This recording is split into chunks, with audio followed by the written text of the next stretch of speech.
Ladies and gentlemen, good evening and welcome back to our channel once again. And it is my hope and prayer that the video is going to find you guys in good health. Personally, I am fine, as you can see.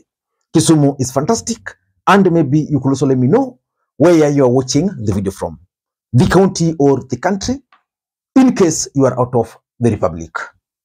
Ladies and gentlemen, yesterday, Nelson Amenya, the Adani whistleblower, was interviewed live on KTN News by Ken Mijongo. That interview was explosive, as was expected. But ahead of that interview, Adani Group tried everything possible to stop the interview from taking place. But Ken Mijongo and Amenya defied those threats, and the interview took place. Amenya revealed a lot of things which shocked majority of Kenyans. And one of the things which shocked Kenyans to the core was the involvement of Aaron Cheruiyot into the Adani deal. Listening to Amenya. But let me ask you this. These documents fell in your hand, whatever way they fell. Are you the one who shared these documents with politicians? Yes, I'm the one who shared them. Nobody knew anything about this deal, even Senator Onyonka, except Aaron Cheruiyot, who is the broker in this deal, and he was actually the one who went to India. How do you know? How do you put Aaron Cheruiyot's name as a broker? How do you know he was a broker? How do you ascertain that he was a broker in this deal? Because he went to India and met Adani, and they're the ones who brought Adani to Kenya. Is there a document in support of what you're saying tonight? That they met Adani no document for that. There's no document for that because it's done in a clandestine way. It's like you heard about this CS who was caught with 200 million in Dubai. Of course, there is no evidence. It's a fact that there was someone who was caught, but of course they will deny it because there's no evidence. Okay, I get you. My concern is we are on a show tonight that you want to name drop without evidence. But I agree, it may look like sideshows, then we have to agree that we will stick to the Adani deal. Because so long as we have no evidence, Nelson, tonight, to put these names on the table, and for them to defend themselves on the table, I think we should not name drop. However, the substance... They should come out and say, I'm lying. You're challenging them to come out and say you are lying? Yes, I'm challenging Aaron Cheruiyot to come and say I'm lying, that he didn't go to India, that he doesn't know the KNH chairman takes him to the airport, picks him from the airport, and all these Indian syndicate that he is working with. He should come out and say this is false. Okay. Perhaps he's watching tonight and he'll be able to respond on that. I want to pick other issues. Now that's Amenya dragging Aaron Cheruiyot. And Aaron Cheruiyot today defended himself at the Senate. And in this video, I want us to ask Aaron Cheruiyot some 5 critical questions. Before we do that, for those who are watching this channel for the first time, please take a second or two, click that subscribe button so that next time we produce a video like this, YouTube will automatically notify you. And to the subscribers, I want to continue thanking you guys for your continued support. Because without that support, this channel cannot be where it is. Ladies and gentlemen, without any further ado, allow me to dive in. But again, before I dive in, allow me to also take this opportunity to introduce you guys to LevFi. LevFi is a mobile money app for users in the UK, Canada, and the United States of America to send money back to Kenya. They offer the best exchange rates, and the money will be delivered instantly into your M-Pesa account, Airtel Money account, and of course, if you want, directly into your bank account. You can use the link in the pinned comment to download the app. Ladies and gentlemen, let us dive in. First of all, I want us to listen to Aaron Cheruiyot defending himself in the Senate. Because yesterday, Amenya dragged him. Amenya indicated clearly that Aaron Cheruiyot went to India and took bribes. For those who remember, at some point, the senator for Kisii also dragged the name of Kipchumba Murkomen, that Kipchumba Murkomen received bribes for the Adani Scandal. So which means this is a scheme. And the fact that the names were dropped is something that I expected Aaron Cheruiyot to respond to. But this response, in my view, did not answer any of the questions which Amenya raised. Listening to Aaron Cheruiyot. Don't you owe it to even your own colleagues just to clear the air? And that's all I wanted to do. Mr. Speaker, I wanted to put it on record that number one, I don't work for KAA. Number two, I don't work for the Ministry of Transport. I don't know on what condition somebody can allege that I brokered a deal between Kenya and another foreign entity whose owner, agents, I have never met, Mr. Speaker. Mr. Speaker, I have worked extremely hard in my public life to protect my image. Those who know me and have worked with me long enough can speak to my integrity as a person, Mr. Speaker. I don't do those kind of things. And therefore, Mr. Speaker, even as a country, as we call for new levels of accountability, Mr. Speaker, doesn't it behoove us that we behave better than those that we accuse of committing certain ills? You cannot fight corruption, Mr. Speaker, by character assassinating other citizens of your republic. That gentleman, Mr. Speaker, I wanted to put it straight to him that my lawyers will be reaching out to him. I have a name to protect, Mr. Speaker. It is in the interest of this House, Mr. Speaker, that they know that they are majority leader.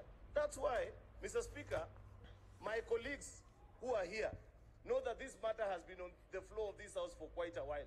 I have not spoken to a single person asking them to either consider that matter this or the other way, because I respect the business of this House, Mr. Speaker. Finally, Mr. Speaker, as I conclude, I also ask myself, what happened to our media stations? If you go to the editorial policy of the BBC, you will read, Mr. Speaker, that they delay even their live broadcast, Mr. Speaker, so that in case somebody was to either malign somebody or say information which they cannot prove at that particular time, Mr. Speaker, it is regulated and edited out. Therefore, Mr. Speaker, even as I seek for justice for my name, Mr. Speaker, the media house that was used as well to soil my name will equally have to give an account. Mr. Speaker, I will be bringing a statement to this House on Tuesday on a personal matter, but in the meantime, even before that particular Tuesday, my lawyers will be reaching out to those particular people. Now, that's Aaron Cheruiyot. But I want to ask Aaron Cheruiyot some 5 more questions, which he needs to respond to, because Kenyans are also asking those questions. But first of all, why would the government of Kenya want to auction Adani, want to auction JKA just like that?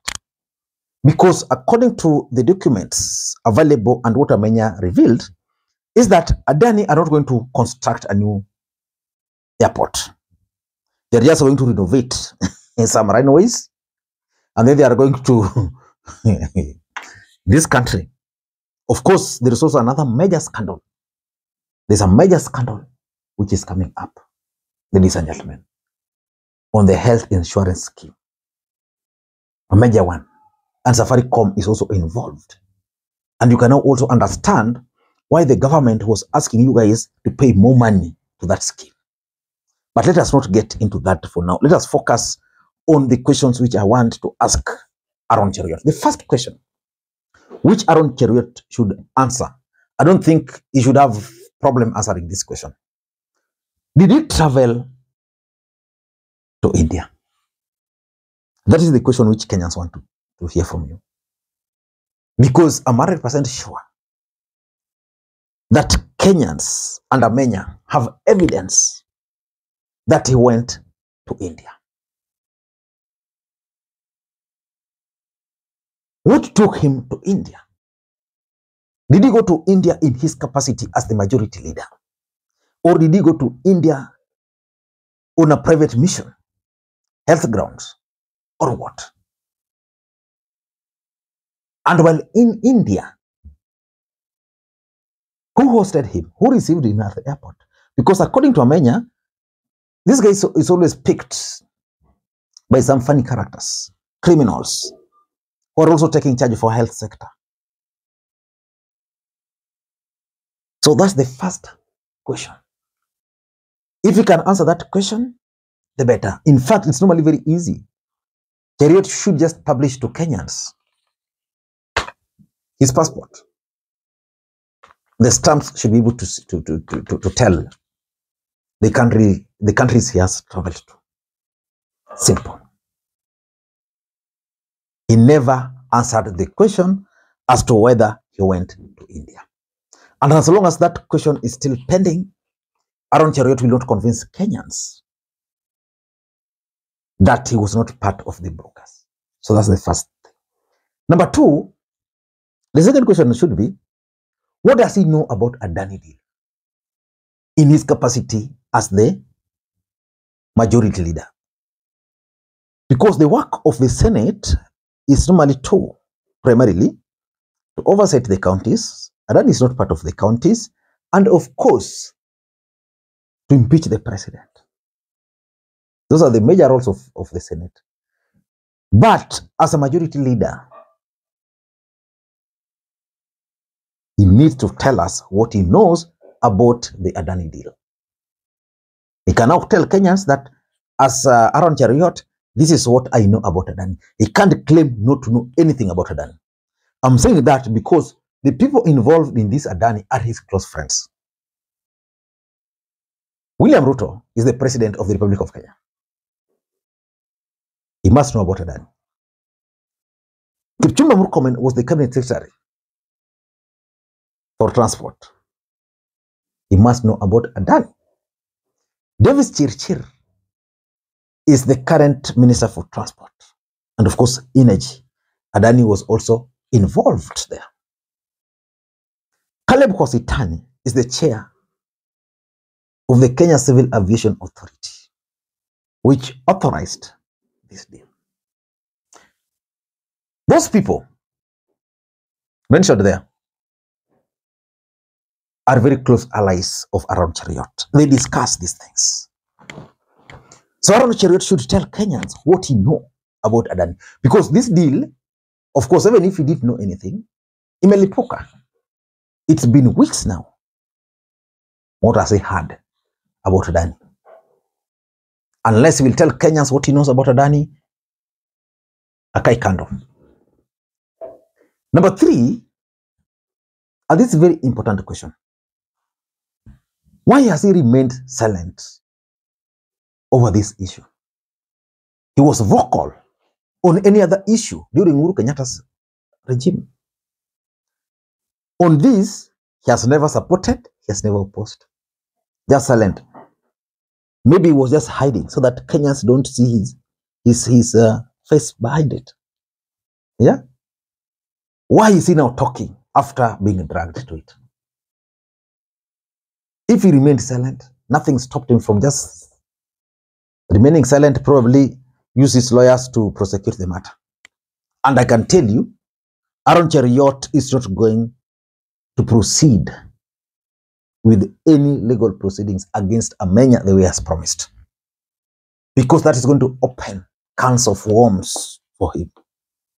Amenya and his lawyers. And I've seen majority of Kenyans willing to sponsor him pro bono. They are going to expose this Adani. That's what they are waiting for. So why has he remained silent since? The fourth question which I want to ask Aaron Cheruiyot. Has he ever interacted with the alleged Adani brokers? Davis Chirchir confessed knowing one of them. I would like to ask you, you can answer or you can keep the information and answer me before. Chair, I will start with asking the CS. Do you know somebody called Jayesh Saini? Yes, I do. Thank you. How do you know him? I think he's in the health industry. Thank you. Yeah. Would I be wrong if I said that Mr. Jayesh Saini is the one who has actually been given the transaction of managing our SHIF, which is the new development out of NHIF, because he's the owner of Nairobi West Hospital, and he is the one who is actually been given the complete system of the financial management of the SHIF system. Point of order. So for Cheruiyot, does he know any of them that will help unlock the secrets behind Adani. And lastly, Aaron Cheruiyot should ask himself why he has been mentioned and not ring that person. Why him? He should ask himself that question. I don't know what you think, but I think William Ruto is taking corruption to an extent that even Safaricom is not being dragged into an emerging scandal. Ladies and gentlemen, until next time, this is Lee Makwiny. Bye-bye.